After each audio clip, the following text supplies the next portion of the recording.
feelings of insufficiency breed competition. Hello, listeners, and welcome back to another episode of the Unfounded Podcast. My name is Christopher Turner, and I am your host. I hope you're doing well. It is a Sunday night here in Las Vegas, Nevada, and I got the feeling like I needed to come on here and talk with you. I was having a long conversation with my mom on the phone, and I find that often when talking to my parents or my close friends, these ideas have a way of coming out. And so I want to try to capture the conversation or the mental space that I'm in right now after talking with my mom, because I think we had a very good conversation. And it was centering around that idea I just said earlier. It's something like the feeling of insufficiency inside of an individual is what drives them to prove in the external world that they are better than other people. And I think that's a good definition of competition. As a matter of fact, let's define it. Hold on one second for me. Definition of competition.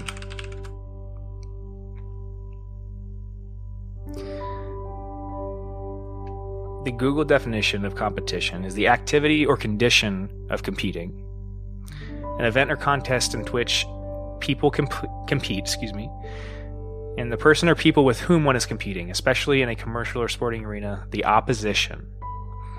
Let's stick with that one.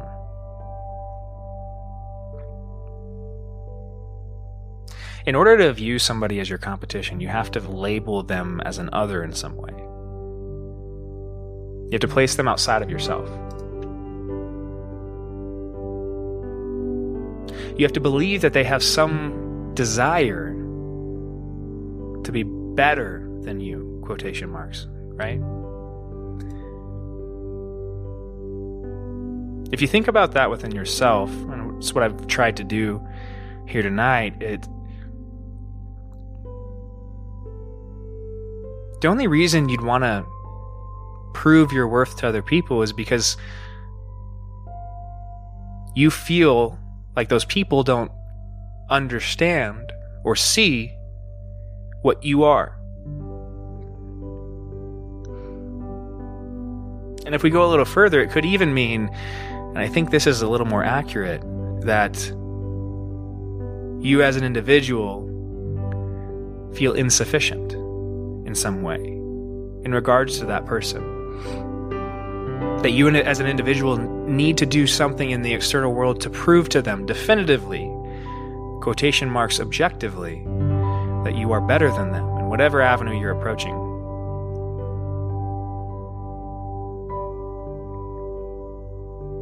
There's an aspect of our society that embraces and celebrates competition, economically especially. We celebrate this competitive drive within the individual. And I think it's partially because there is a certain way in which competition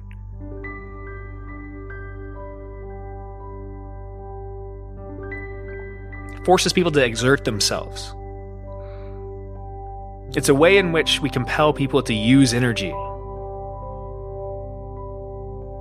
And when you place competition within an economic system, and you center the economic system on competition, what you do is kind of demand a certain amount of energy out of people, right?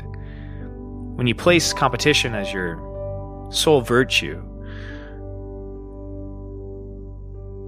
what you demand of people is for them to prove externally that they are better than everybody else on that playing table, everybody else within that society, everybody else economically. And I think if you look at the world, I think it's pretty obvious to see what that can produce. Not always, but what that can produce, I would argue probably more than not produces, is something like egomania. It produces something, a cycle of sorts. A cycle in which people look to the external world for vindication of their worth. Another odd thing we've done economically is attached individual worth to monetary value, to accumulation of things, external things. And we use those things and that money as a way to easily demonstrate our dominance, easily demonstrate that we are better at a basic level than the people that are also competing in that arena. And that the assumption is, at least in our economic system, that the best individuals rise to the top. The cream rises to the top in that. But I don't know if that's true. I think we've defined the cream incorrectly. Because the best individuals, the most influential individuals, and the ideas that are the most meaningful almost never immediately have a monetary value. The ideas that would really truly benefit humanity as a whole. Not that they can't. Not that those two paths can't cross. I think they can, The world's a very complex place. But that in general,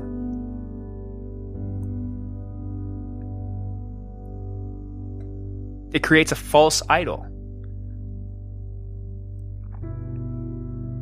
We worship money and things because money and things are the things that define our value to the world. And so we focus on them. We place money and things on a pedestal. And by things, I mean houses and cars and really anything. Anything that you could take out into the world, show somebody, and they would want. Anything that would create a desire inside of them to attain the same thing, right? I believe that's a worship of sorts. That's why I referred to it as a false idol. That in that process, we focus wholeheartedly on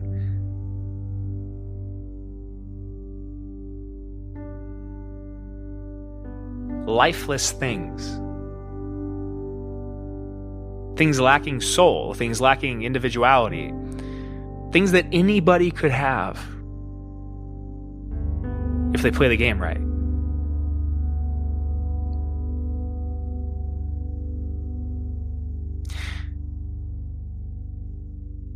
I think the process of idolizing these things has created a certain set of virtues, has distilled what we consider, it's created a certain archetype. Something like the entrepreneur. It's something like the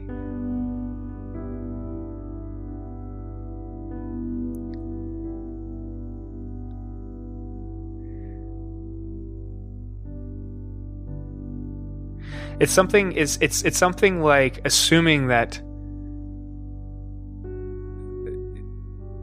individuals with the most worth have a gravitational pull, and that gravitational pull attracts our idols, money, and things.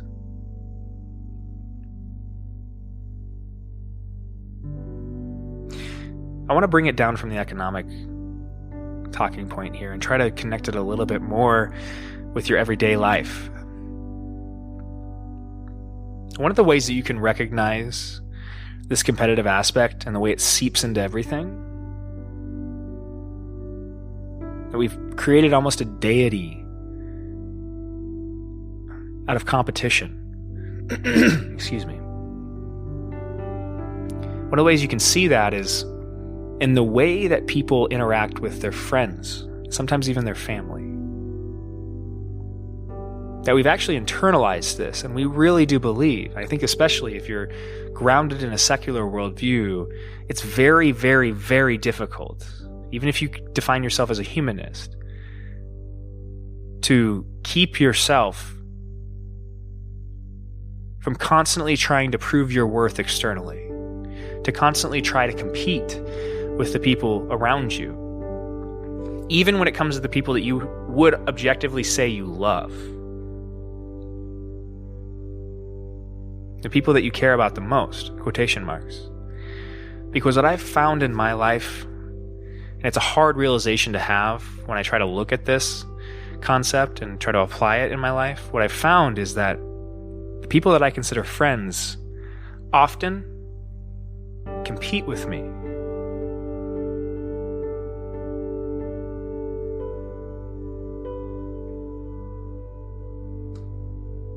There's a weird way in which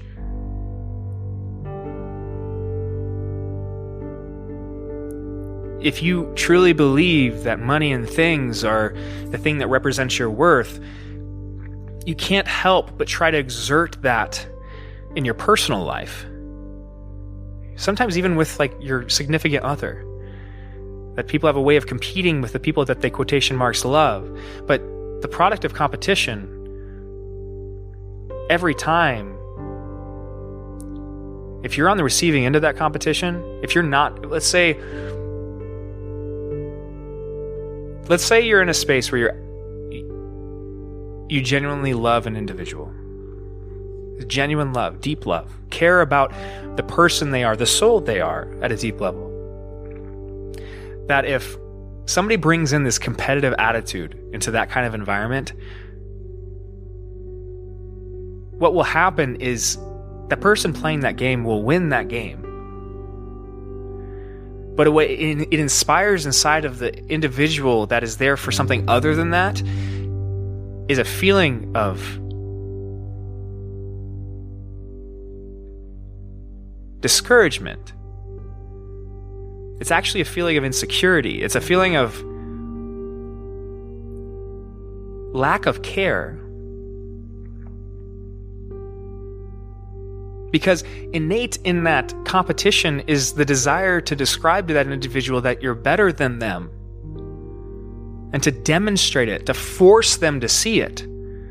You're competing with someone, you're trying to force that other individual to see that you're better than them in this or that way. And God, if I haven't had a lot of quotation mark friends do that to me throughout my life. I've done it to other people too. I'm guilty of the same thing as well. But I do believe that there's a way in which we can strive for something better in ourselves. That even though people try to compete with you, you don't necessarily need to compete back. And that once you stop that competition, what you realize is that happiness actually doesn't come from the winning of any kind of competition, any kind of external force, any kind of external representation of what you think your worth is. That what it actually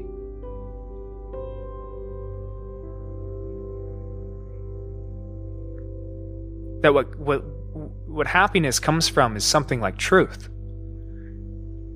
The expression of everything that you are, unbounded.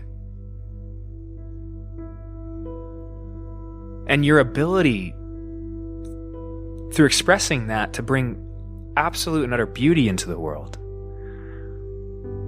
Especially when you're dealing with somebody that is on that same kind of level, that is trying to do the same thing. When two souls come together in that way, and both have the intention of expressing exactly who they are in every aspect, a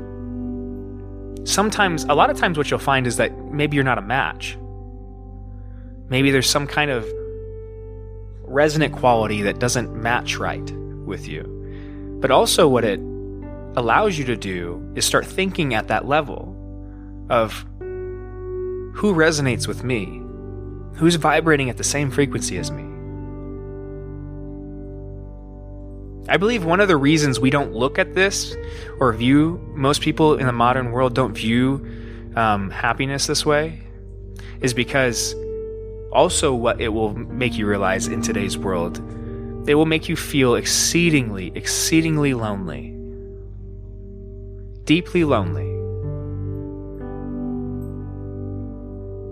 Because you don't resonate with everybody. You're not the same as everybody in that regard. You are very individualistic. Your soul is very specific. And what that entails or asks of you is, it's this journey of sorts. It's like, oh, well, then I gotta look real hard and real long. And I also have to hold myself to a high standard. I have to say, I'm not going to stop and settle for anybody who resonates at a different frequency than mine. It requires faith and trust says, I believe there is something out there that resonates with me, some person, some individual, some group of friends. Like, it doesn't have to be romantic. And that if you're willing to view happiness in that way, it'll demand that you look for it.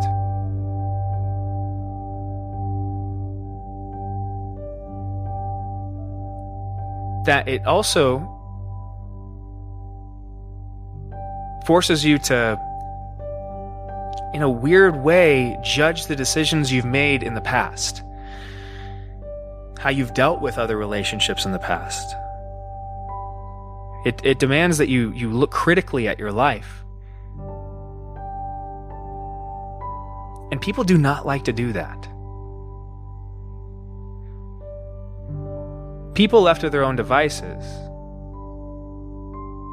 disconnected from something higher or a deeper meaning, do something like search for comfort and associate comfort with happiness, because comfort is easy.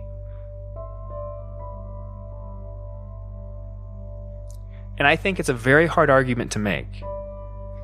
It's hard to argue that there's been any other time in recorded human history where there has been more of an excess of comfort than right now.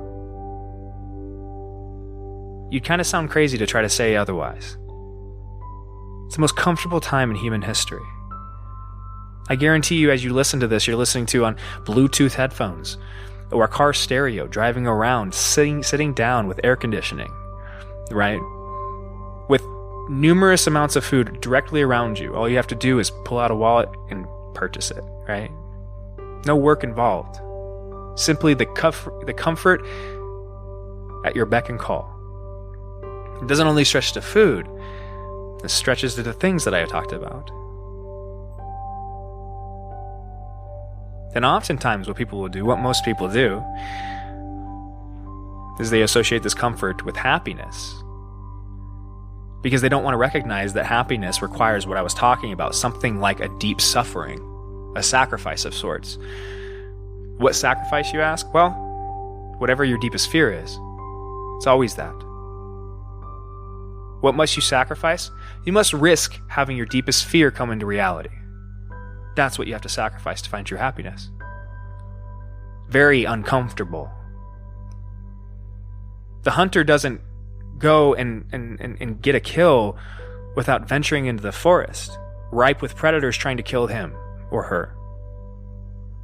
You have to sacrifice your well-being for the ability to eat, to have comfort. That fundamental equation has been hidden from us in the modern day because of the excess of comfort. We don't associate success with sacrifice anymore. We don't associate freedom with responsibility anymore. Because responsibility is the sacrifice.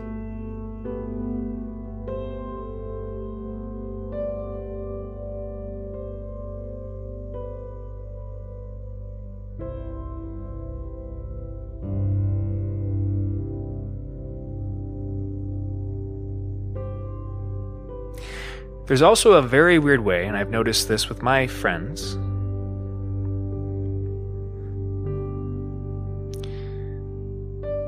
that expressing this viewpoint, when you say it to people, they don't respond very well, usually. And I think there's a reason why they don't respond. It's partially because of what we just went over.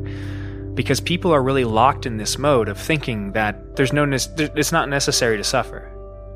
It's also not necessary to be critical of yourself, because being critical of yourself is a form of suffering. It's uncomfortable as hell.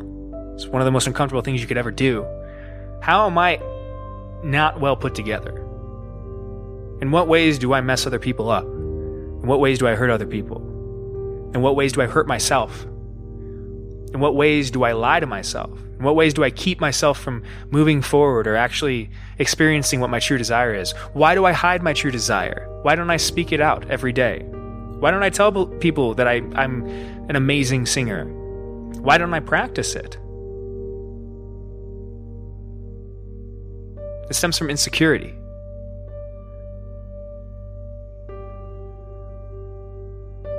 disconnected from a higher purpose or a true meaning, a deep meaning, disconnected from your individuality,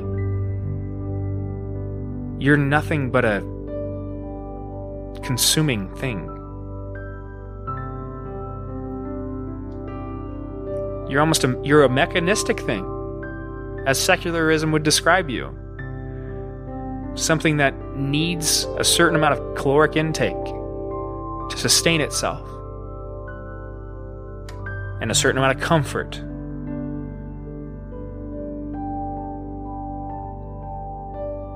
But that you're not that. There's a whole lot of people lying to themselves in today's world. Not only are they lying to themselves, but they have been led astray by a worldview that tells them they're the center of the universe. By a worldview that tells them that consciousness has no meaning. By a worldview that tells you that this is all there is. So you better live every day to the fullest. What does living to the fullest mean? Well, let's get some things. Let's take some vacations. Let's get a lot of money. Let's get a lot of power. Oh, what do you see people doing? Don't believe me? Look in the world. These are not healthy things. These are egotistical things. These are lies. These are facades.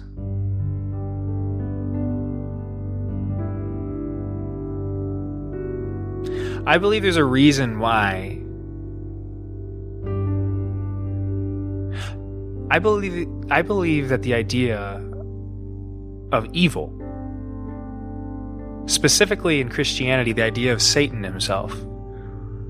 We've gone over before when we were going over Dante's Inferno. We were going over the different virtues and the different sins, right? That Satan is as a character is something like a trickster, and is something like an entity rooting against humanity itself. Now,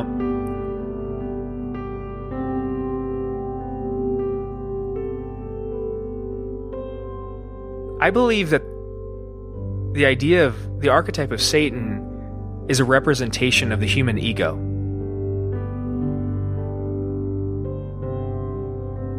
That it's a way in which Christianity, and I think it's one of the reasons why it differs from Eastern religions, is there was a necessity in some way for us to externalize, as we had externalized God, and actually embodied him through a figure like Jesus Christ in the external world. There was a necessity to have an idea of an externalized ego. And that the way you do that is to anthropomorphize in some way, to create an archetype, an idea of an individual that represents what the fundamental aspects of the ego are, what its function is. And I believe that the reason that Satan is associated with a trickster is because the function of the ego is to trick you. What it does is tricks you. It tricks you out of actually realizing who you are.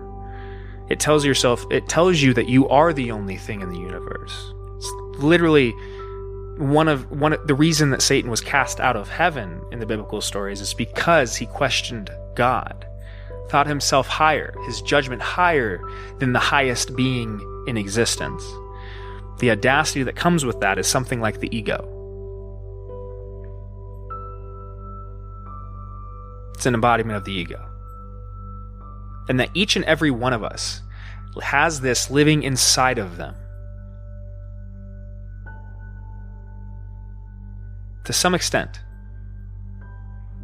And the reason that Christianity paints good and evil as locked in a timeless battle, a never-ending battle, is because it is aspects of the human, they are aspects, good and bad are aspects of the human being. That what good is something like the expression of individuality, true individuality, truth itself. And that what bad is something like the holding back of it. And I believe the reason why we've talked about the ego in these podcasts and why the point of a lot of this work has been to try to tear down the walls, the things that you've created inside of yourself that tell you you're something you're not, is because the ego is what holds you back. It is what tricks you out of connecting to your deeper purpose. It is what hides it from you most of the time. It's the things you tell yourself. It's the comfort that you desire, because the comfort is a numbing agent of sorts. Those things do nothing but numb your desire to find out what you are. It's why people don't like being alone. Oh my goodness, I just watched a show last night, and I'm really glad I thought of it. Bert Kreischer's The Cabin. Go watch that show. It was supposed to be funny and entertaining. I found it deeply disturbing.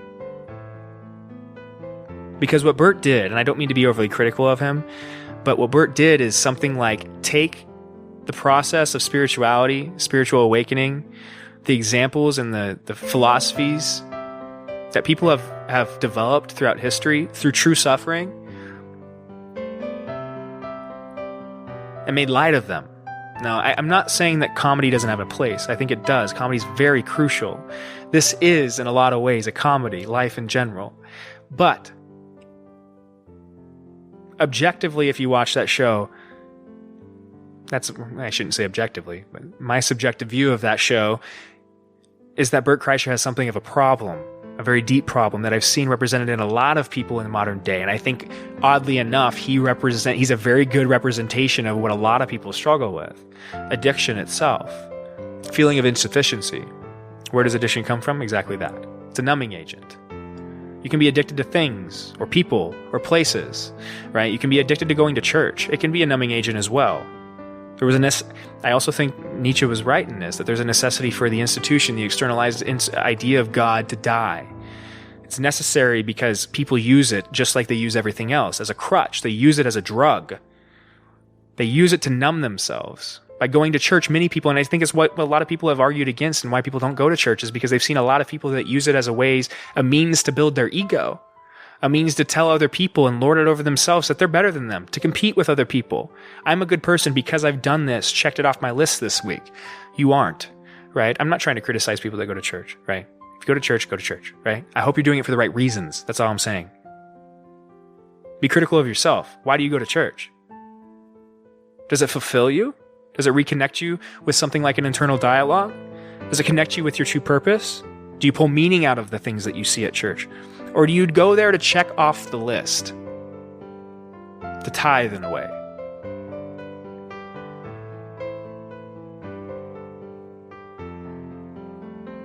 There was a necessity to kill that off.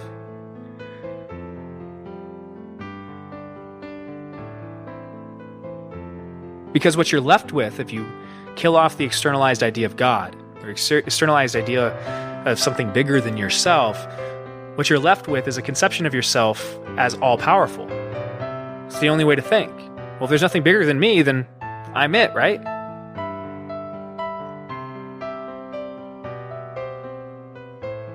And what comes out of that? What does that sound like? Satan.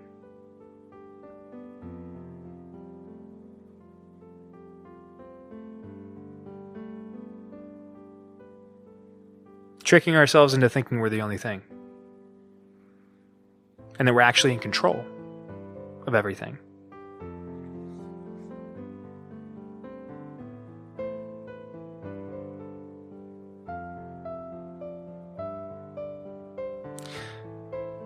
Those numbing agents, whatever you use as a numbing agent, is holding you back more than you could ever imagine. Because it's stopping you from seeing that the fundamental formula that will provide the happiness that you so badly desire, that we all so badly desire, is the suffering you don't want. You're hiding from exactly what you need. Everybody is. There's not a person on this planet that isn't hiding from something. Some kind of fear. Some kind of insufficiency. I think it's necessary for us people, evolutionary, in an evolutionary way. I don't think that religion itself is disconnected from the way that the human being evolves. Spirituality is disconnected from that process. Why would it be? As I've said before, we're not foreign to this world. We're not alien to it. We come from it. What we view happening in nature, we would assume, most scientists would assume, has happened with human beings as well. You could go watch Ancient Aliens and say otherwise, but I think that's a hard argument to make, or prove at least. But, you can have your opinions, right? Everybody can. All I'm trying to say is I think that the spirituality aspect needs to evolve, and I think that's what's happening right now. I think there's a reason why things happen when they do. I think there's a reason why 2020 has been such an absolutely horrendous year, and I think it's something like the universe telling us, you're getting it wrong.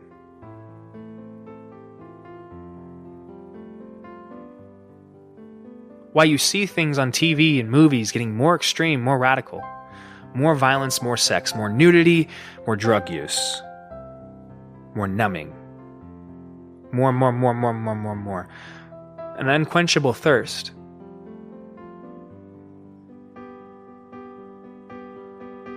The devil is a trickster. He's not going to offer you something you don't want. Here's some comfort. The catch is, it doesn't last. So that what that creates is something like a pull, a chain that attaches you to that comfort.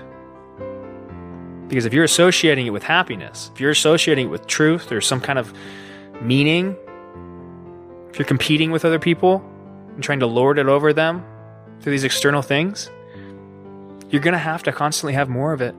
Because there's always going to be somebody that has more of it than you. And you've attached your happiness to that thing. So shit, you got to keep going. What do you see people with the most money in the world do? Not all people. What do you see a lot of people? The people that, if you were to conceptualize, that are very, I would say like the unhappy billionaire. They exist, don't they?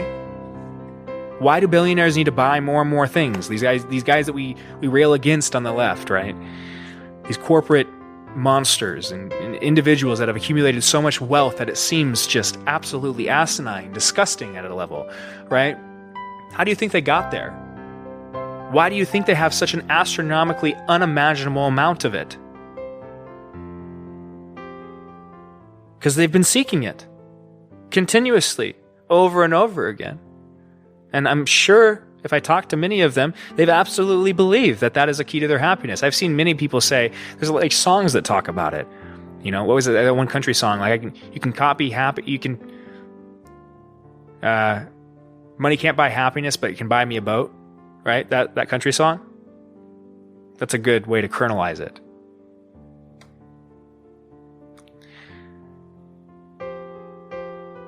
You get bored of things.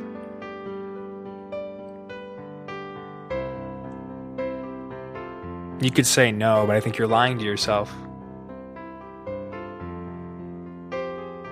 Why do we need to produce new shit? Why does everybody need a new iPhone every year? What, you still love your iPhone just like you did the day you bought it?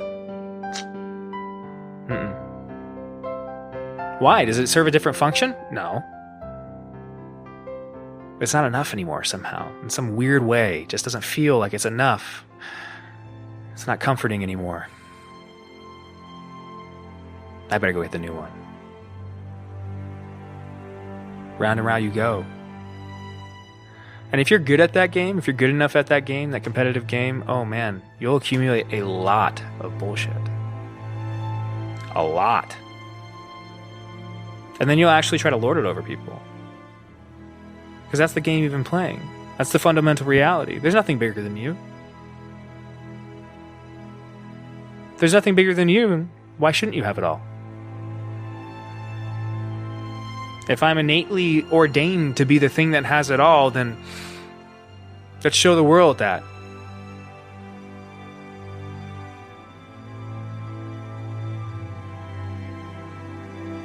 Oftentimes what people do too is they'll accumulate all this wealth and then they'll have the realization, right?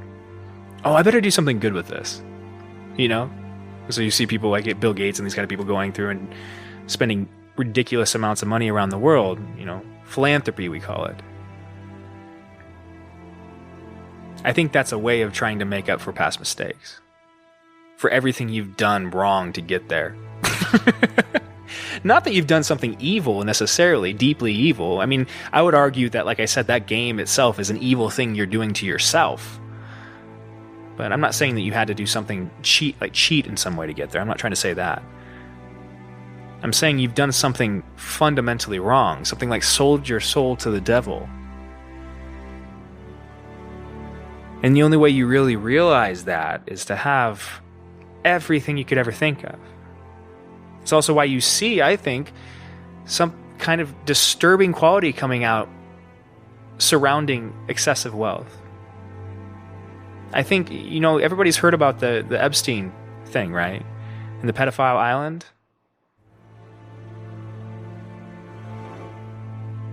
I think there's a reason that exists. And it's because people, when they get to that level, they have a choice. Either they can try to take what they've done, everything they've accumulated, and try to redistribute it.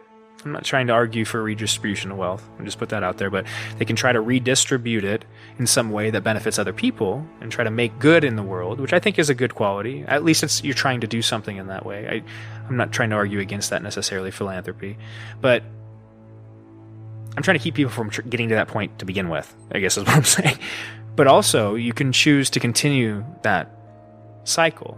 And once you reach that pinnacle of things where you can't buy more shit, or you can, but the things cease to have their numbing effect because you've already bought the biggest fucking boat, and you've already bought the biggest house, and you've already accumulated 17 of them, so I don't really want another one. And you've already had, you see what I'm saying? Like, you realize that you've gotten to the end of that road, it doesn't work. You start to look for things that are off limits.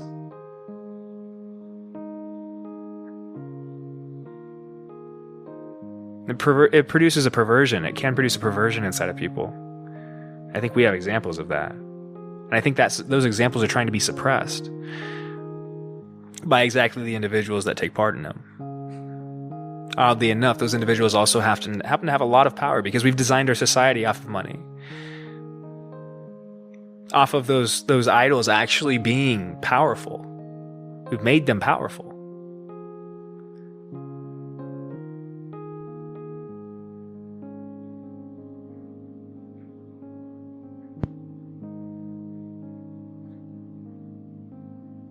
Those idols can't stand. They're false. They're not true. I think what's happening in 2020, folks, is the beginning of that downward spiral. I'm not trying to be a fearmonger. I'm trying to be as honest as I can with my perspective. That what I see happening in the world is something like a response from the universe. The entire West Coast is on fire. The world is engulfed in a quotation marks virus that has killed less people than the flu, right? You see the madness in what's going on, the lack of freedom that's starting to happen, the blatant attempts for people to control the information that's getting to you, the blatant attempts of, as a corollary, the blatant attempts of those people to try to control your thoughts, you individually. Evil things. I mean, wildfire is not necessarily evil, but it's a representation of destruction, of the more destructive side of nature, of death.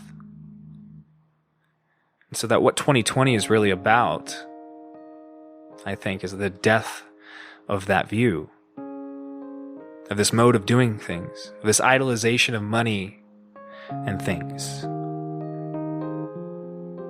And what that demands of you as a listener is to do the work that we've been talking about. Not for me, for you. Because this world isn't going to end. I don't believe it's going to end. I believe it'll transition, just like it always does, to something else. And that change is a fundamental quality of existence itself. And that you can either hold on to that change or hold on to what you've had before and try to keep it, or you can embrace the change. And then being an early adopter of that kind of change is what produces the most success. Early adopters in any economic sense are usually the most benefited from it, right? If you bought Apple stock back when Apple was created, you're a billionaire right now.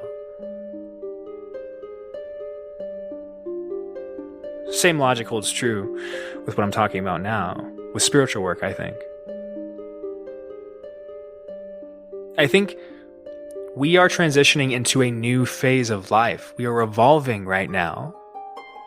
But the evolution is something that is related to consciousness and spirituality. We've moved out of the necessity to develop. The human being is something that has dominated the natural scene in a way. And I say natural scene. Nature's a weird word, but like in the way we use it. But we've escaped the bounds of the natural world in a way. Our consciousness has allowed us to develop systems which produce unlimited comfort. Something that doesn't exist in the natural world. And so what that's produced inside of the human being is something like a perversion, something like a downward spiral or a reversion to anything that would hold back that comfort or would tell you that it's not anything that would tell you that comfort isn't the law of the land in a way, right? And so we've held that belief as true. And in some ways, for a very, very, very short period of time, we're talking like on the time scale of the universe, it's not even a breath.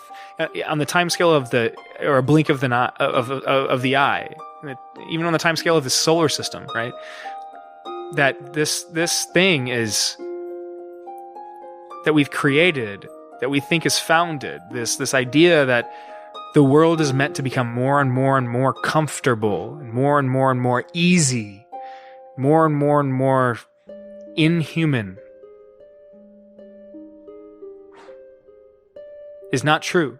It's supposed to be more that we're supposed to become, at some level, a deity ourselves. Why there's a desire by many in the scientific community to argue for some kind of simulation theory.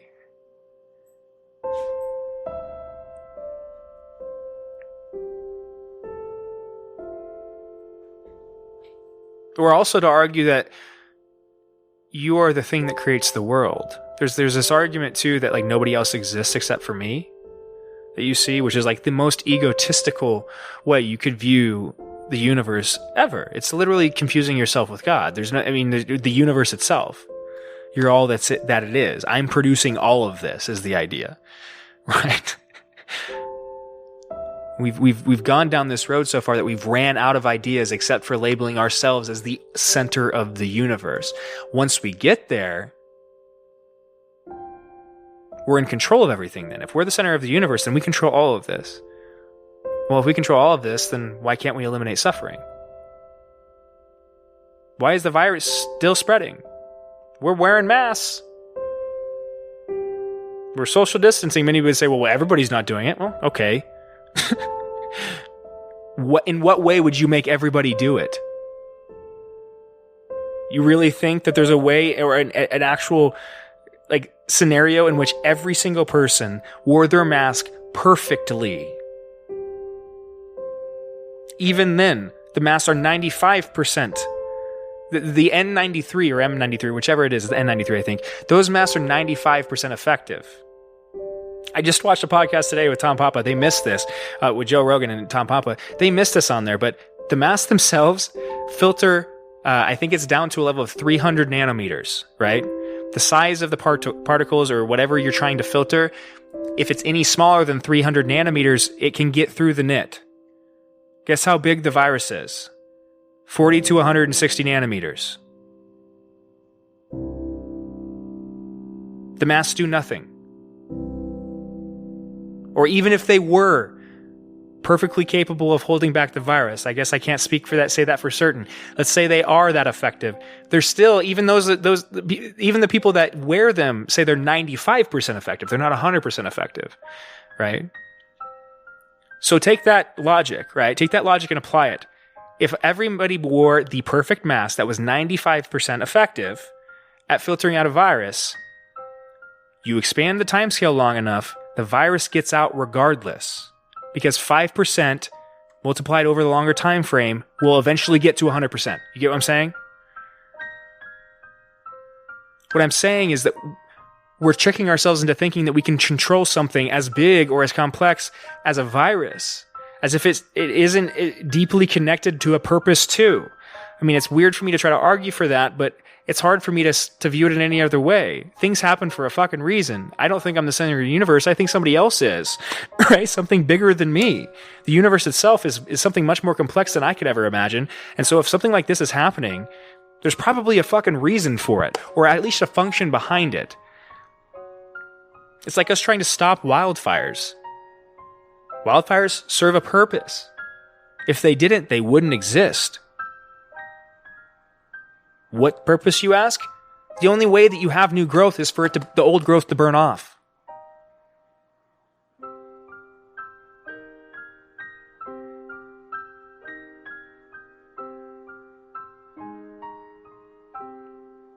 We are at a point, and I think that's what the virus is in a way, is in a very odd way, the universe telling us you're not in control. And everybody losing their fucking minds realizing it. It's the secular worldview crumbling at a fundamental level. We're all that there is. In comes a virus.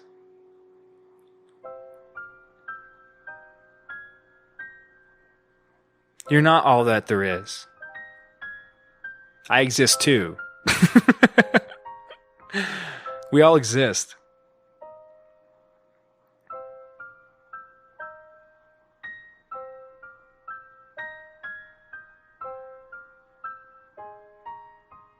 I brought this up in the context of competition. The reason I did that is because, like I said, I've been going through some very tough realizations in my own life. Realizations around the friends, the people that I've called friends for a very long time. And their effect on me when I try to view it objectively. And realizing that in many ways, they compete with me. And in many ways, I've competed with them in the past too. But that what I'm putting a lot of energy into right now is trying to not do that with them. And when you do that, when you try your best to just to love whoever it is, or to express yourself truthfully with whoever it is, it has a way of demonstrating this to you. That when I speak this kind of truth to people in a conversation, it makes them very uncomfortable. That 99% of the time, the reaction I get is something like a competition, an attempt to prove me wrong, right? The funny thing is that I'm not trying to convince them of my worldview. I'm not trying to convince any of you of this. I am simply speaking my truth into being. But when you do that and people see it, they get uncomfortable because they recognize it and they say, well, shit, where's mine? So what do? Compete. They do whatever they can to tear down that, to place walls in between you and them, to say, hey, you may have it figured out in that way, because it makes them insecure deeply. You may have it figured out in that way, but I got this figured out. Here's this. Cool. Good for you. Keep doing that. What I hope for each of you is you to do the exact same friggin' thing, to speak unfiltered in some way. And to be critical of yourself as well. I know I'm not perfect, guys. I am so imperfect. I am so fucking flawed. And it's such a burden at times that I feel crushed by it, including right now. That the way that this conversation came to being was me trying to find anybody that actually I could trust, that wouldn't try to compete with me when I talked to them, to express myself truthfully. And the only way I could find that was to go to my mother. Somebody who loves me regardless. And that in that I had a realization. This realization. That the people I call friends are not acting as friends. They're labeling me as the other, as somebody that's competing with them. They're projecting what they're doing onto me. And if you're doing that, you're not my friend.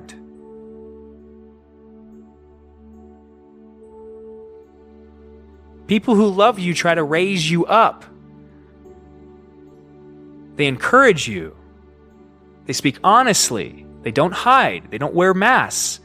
They don't try to prove to you how much better they are than you at a very fucking fundamental level. I'm very sorry. I'm very frustrated at having this realization, because I'm realizing that most of the people that I've surrounded myself with do this. They do this. And I'm also realizing that I have no friends. No true friends. None. Every single person that I've called a friend has done this to me.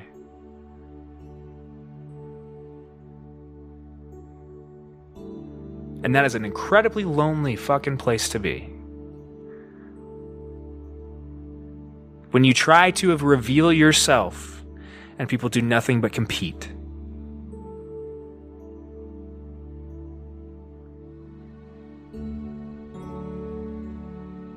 When I was a kid, my biggest fear, my deepest fear, I remember telling myself this and being terrified of it over and over again, was being alone. Most of my adult life, I am realizing I have been alone. Why have I been alone? Because I've been running away from my fear. I'm not holding people to a high standard.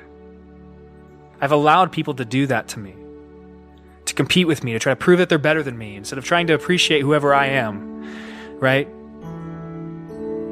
I'm not going to do that anymore. I'm not going to run away from that fear. If that means me being alone, I accept that. In a weird way,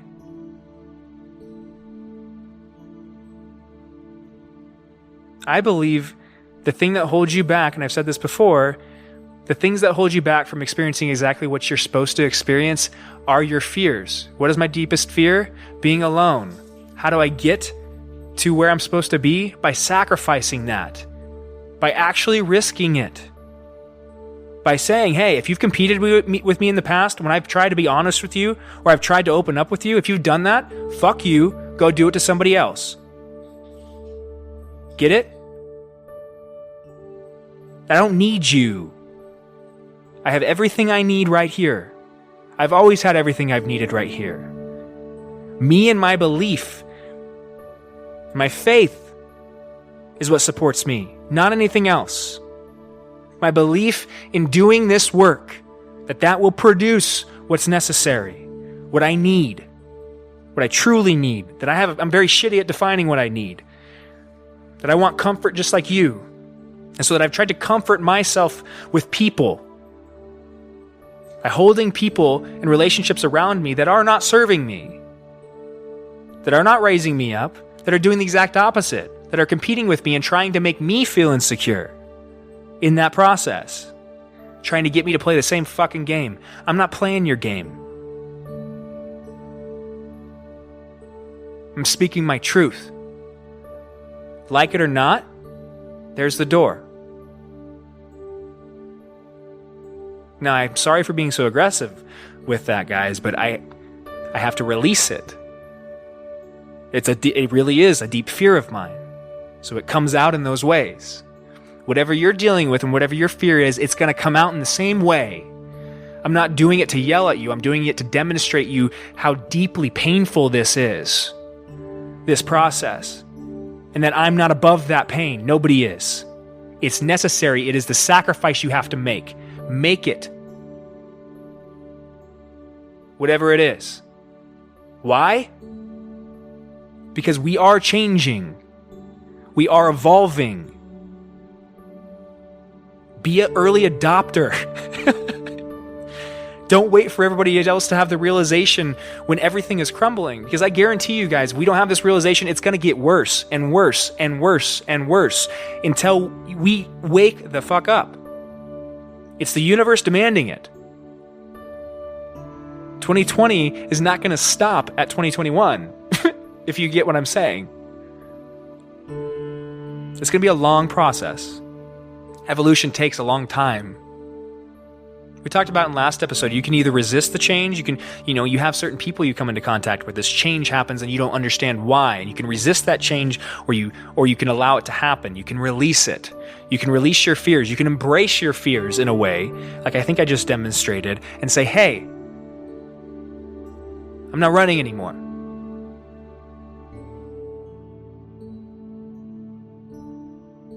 You have all the capability to do that. And that's how we make this leap. That's the evolution. That's how the switch flips on to the inbuilt ability you have. The psychic, the telekinetic abilities, the empathic abilities that you have that are there. That is an evolutionary development. If the human being was to evolve a form of communication outside of language, how would it express itself? Have you ever thought about that? It'd probably be something like that, right? What is Elon Musk trying to develop right now? He's trying to a neural implant, right? That can what's he say? He says we have a latency problem, right? Between our thoughts and our ability to communicate. No, it's not a latency problem. It's a, how does he describe it? I'm sorry, I'm having a brain fart there, but it's something like, we're constrained by our ability to express ourselves verbally, visually, and that there's a necessity that the machines themselves, like your computer sitting next to you, they can communicate a massive amount of information. Bandwidth is what he describes it as. That we have a bandwidth constraint, and that our ability to communicate is very, very, very slow and primal. It's still archaic in ways. Especially when in relation to the way a computer communicates, the way a machine communicates, that it's almost instantaneous, that latency, that bandwidth is massive, or the latency is small, the bandwidth is massive. And so that he has this idea that the way that we get over that, the way the evolution is going to happen is by us inventing something, some kind of implant, right? Where we connect everybody like a machine. I'm sorry, Elon. I love you in every way, man. I think you're one of the most brilliant people on the face of the planet. You're literally the embodiment of Tesla modern day. But you're wrong there. Consciousness isn't a machine. You can't tap into it that way. I can tell you what will produce that. You're right about the problem, though. We do have a bandwidth problem. We do have a latency problem. I think the universe is hard at work at that right now.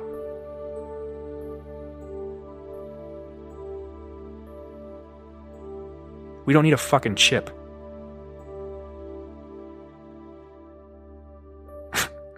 It's literally like the universe is laughing at us.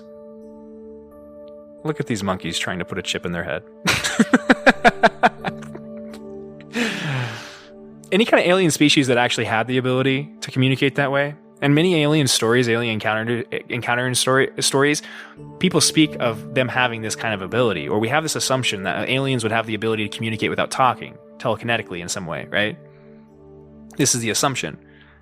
So if aliens were viewing us, watching us trying to stuff silicone and copper wire into our head, stabbing it into specific spots in the brain in order to communicate something as complex as consciousness, they would be laughing.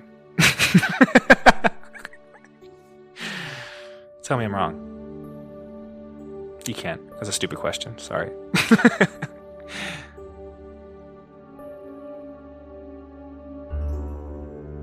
So with my problem that I was just speaking of feeling as lonely, feeling isolated, feeling as though I haven't really met an individual that wants the best for me like I would want for them.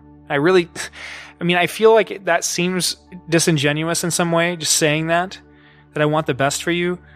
But I really do. I don't know how else to describe it. I want you to be as truthful and happy, to find true happiness just not necessarily in the same way, but just to find it. I really want that for you. You know what I mean? If you don't want that for other people, you should really be asking yourself why. Why don't you want that for other people?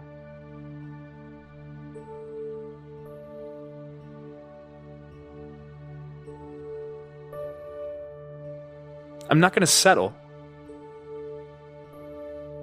I'm not going to make the mistake that I see a lot of people do. They make it romantically and they make it in friendships as well. They get so scared of this loneliness feeling. I think the loneliness feeling is a very deeply held fear for most people. The quickest way you can drive somebody crazy is to isolate them. So what do we do in a world that idolizes comfort and things and money? As soon as we come across something that fits even slightly, we grab it. Because it solves that problem. Quotation marks. No, it doesn't. It does the same thing that trying to solve your happiness with a boat would do. It does nothing but comfort you for a little bit. And then you look at the divorce rate, and the suicide rate, and the depression rate. Those don't seem out of line to me. Seems pretty damn accurate. But yet we're sitting here trying to solve those too, with pills. Like those are an inherent problem. No, they're literally a representation of the problem.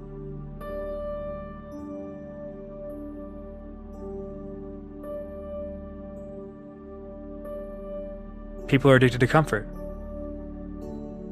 They're led astray. They're disconnected from deeper meaning, from true happiness. They're trying to solve it with things that can't. And so when they do that enough, they get depressed. When they do that with a romantic partner, they get divorced once or twice or 3 or 4 times.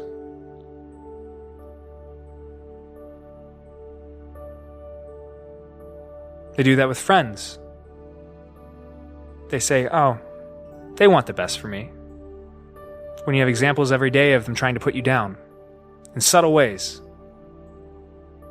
of them trying to compete with you, you settle. You say, yeah, but nobody's perfect. True. You aren't either.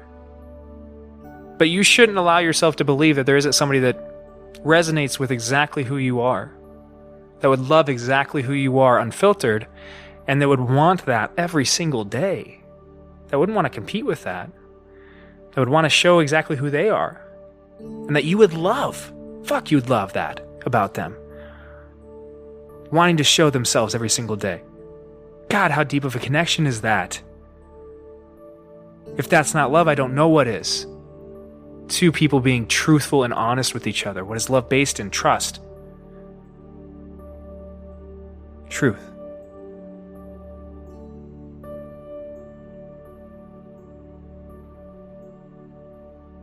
We don't have a problem with lowering our standards. Y'all motherfuckers need to raise them. That's what I'm trying to do too. I'm sorry for the language. Man, I'm being very aggressive. I need to stop with the language. I know it's way too aggressive. I have a potty mouth. Sailor mouth. I was from the military, guys. Like, it goes with the territory, right? It's definitely one of my flaws I need to work on. I'm sorry for... I didn't mean to call you guys that term. That was very, very mean. I'm sorry. But hey, I'm not perfect. You need to raise your standards. You need to realize that there is those people out there for you that would want the best for you and that would love exactly who you are. And that would want to see you develop exactly who you are. To be better and better at expressing it. And to be better and better at bringing that into reality. And that there's a connection that you can make with those kind of people that is something like what's necessary for humanity to grow, to evolve. And that I hope you do that. And that I hope you've enjoyed this episode of the Unfounded Podcast. I hope it wasn't too aggressive for you. I hope I didn't offend any of my listeners and have them shut it off immediately when I started cussing at you guys. Not my intention. Like I said, I hope it demonstrated what I was trying to talk about. But I hope you're doing well. I hope you're staying strong with Sober October. As I went over in this, that's what it's all about, guys. That's what Sober October is about. It's not just about drugs and alcohol. Sobriety is about figuring out what you use as crutches, like I said in the other episodes, what comforts you. And that doesn't have to be drugs or alcohol. That can be a lot of different things. At the same time, don't be too hard on yourself. Recognize that this is a journey, not a jump. Right? That it takes a very long time for us to get to any kind of space of truth, especially when we've been led astray in such a deep way. So be easy on yourself. Start with trying to figure out how to love yourself, how to truly love who you are, all the flaws included. There's a way that you can take your past, even though I don't like to talk about the past. I don't like to keep people in that mindset, but it's there regardless. In your mind, we make that kind of a reality, right? So it's like, if there's things that you're ashamed of in your past, if there's parts of you that you don't like, that feel attached to what you've done in the past, figure out a way to turn those around. And I think the way you turn those around is by recognizing the incredible power of now, that you have now, always. That what makes you different immediately is your ability to look at those things and recognize that those were not who you are. Those were the evil thing coming out of you. It was the archetype of the devil reaching out of you. It was your ego. It was you competing with other people. It was you looking to the external world for what you already have internally. And that you don't need to do that anymore. As a matter of fact, it's necessary that you do not do that anymore. I hope you enjoyed this episode. I hope you're doing well. Lots of love. Good night.